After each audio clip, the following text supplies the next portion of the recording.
I find it very disturbing that the training of concentration and attention has been put aside on modern science and psychology.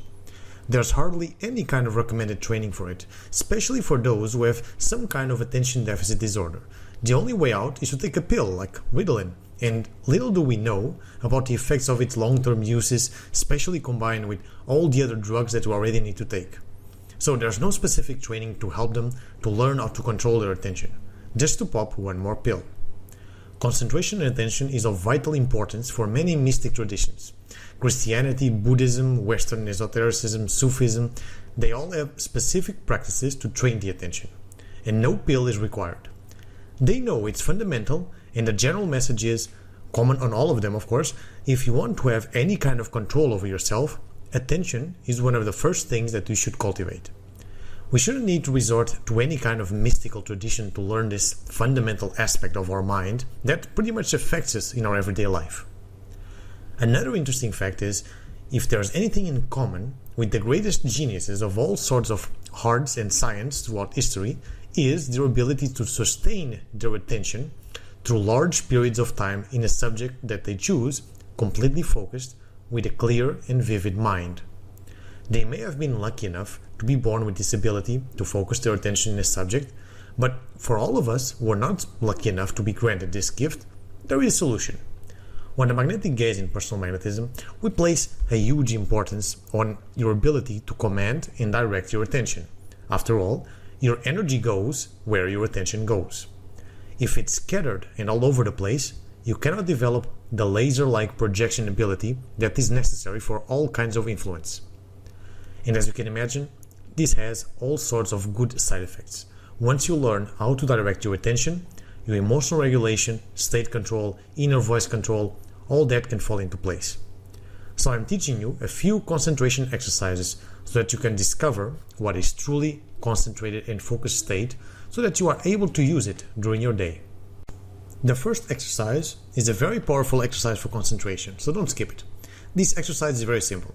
It's a math calculation. Even if you hate math, do this. It will improve your concentration, visualization, and willpower. Here are the instructions. In your mind, do not use a calculator or paper or mental math tricks. Do a math multiplication with two-digit numbers. For example, 23 times 45 or 46 times 78 and so on. Do this with 3 or 4 different kind of operations and numbers. The harder, the better. So don't use 11 times 11 or other kind of simple math. I want you to really visualize all the calculations as if you are doing it on paper. Do not use paper on your fingertips for your calculations. It will defeat the purpose. All must be done in your head and a harder way, as you were taught in skill. Using mental math magic may be very helpful for your everyday life, but it will help you developing the focus power that we are seeking here. Here we want really to struggle in doing this. Otherwise, you are not pushing it. If two-digit numbers are too easy for you, do it with 3 or 4 or more digit numbers. Calibrate to your own mind. As soon as you start seeing that calculations with two-digit numbers that are too easy for you, add one more number until you have difficulty in doing it. The harder it is for you, the better it will do for your concentration and focus skills. So keep doing several math multiplications for 15 minutes. This is not easy to do. You'll find yourself thinking about quitting, thinking about why you need to do this and so on, and that's where your persistence comes in. You will strengthen it if you keep doing it, even despite all your mind's attempts to make you quit. On the second exercise, we will count our heartbeats, but we are doing it in a different way. If we are in a silent place and we close our eyes and focus inside, we are able to notice our heart beating. And this is the preferable way to do it, since it's an extra boost to our concentration power. But you can also just simply take your pulse or put your hand over your heart or jugular in the neck. Then, after you found your heartbeats, you'll count each beat until you reach the count of 20. 1 beat, 2 beats, 3 beats, and so on, until it reaches 20.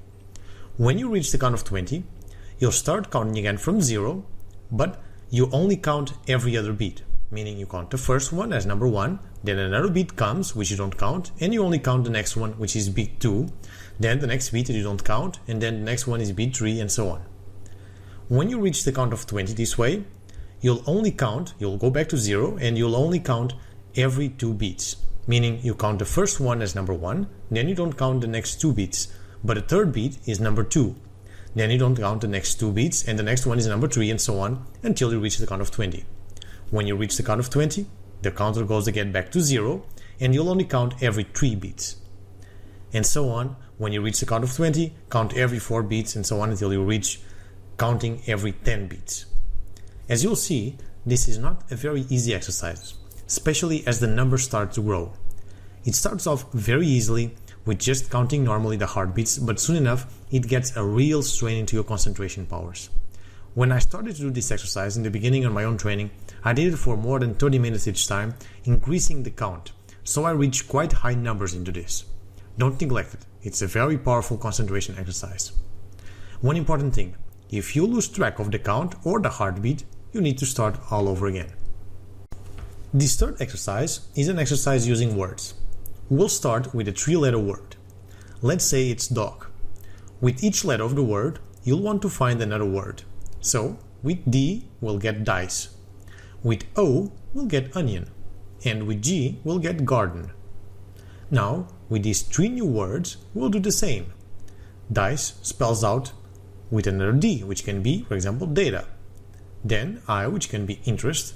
Then C, which can be cat. And E, which can be egg, for example. Then we'll move to onion. We'll do the same thing. And then garden, which will be the same. After this, our first word is complete. Now, find a 4-letter word. Let's say it's mice.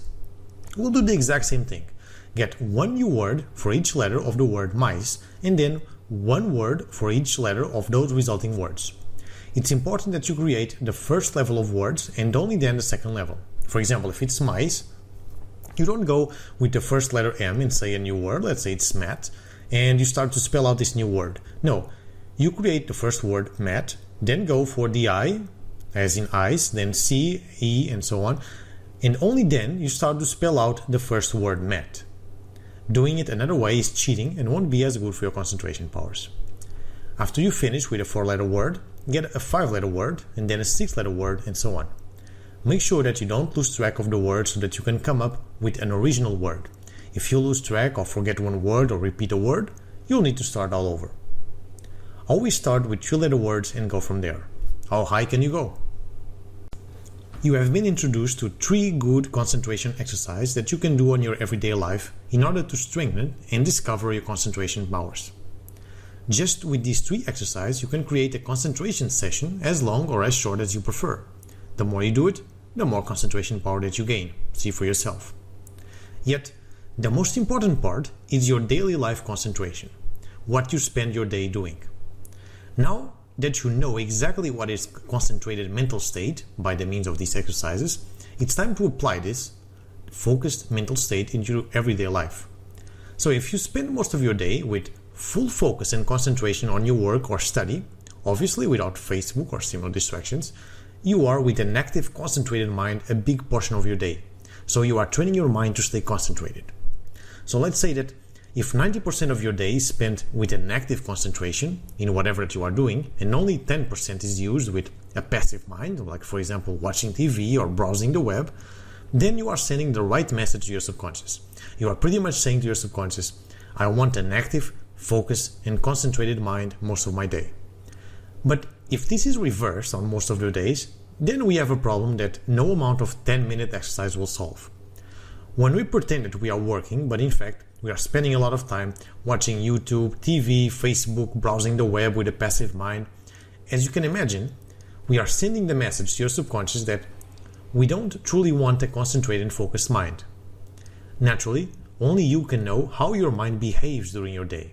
Is it concentrated, alert, or focused in whatever work that you are doing? Or is it passive, unfocused, or scattered among many things? How you decide to spend most of your day will also decide your level of concentration and focus. And with it, you can know exactly how long you can spend watching TV, browsing the web, or Facebook, which of course can never be a big part of your day if you want a focused mind. Remember, train your concentration during your day in your normal everyday life, work and routine. Get at least 90% of it with a full, focused and concentrated mind on whatever that you are doing, and you won't have any problems strengthening your concentration powers. On this video, you'll learn 3 good concentration exercises in order to focus your mind in a single, focused, pointed mind. And it's up to you how to use them. Just doing it once, it won't do you much. Doing it repeatedly, as well as taking care of your concentration power during your everyday life, it will increase your focus tenfold in whatever that you do, which is a key in all areas of personal magnetism and charisma. So for more information on charisma and personal magnetism, visit charismaschool.com. We have courses for inner power, personal magnetism, sexual magnetism, and the whole magnetic gaze system that is being made available. Visit charismaschool.com for more information.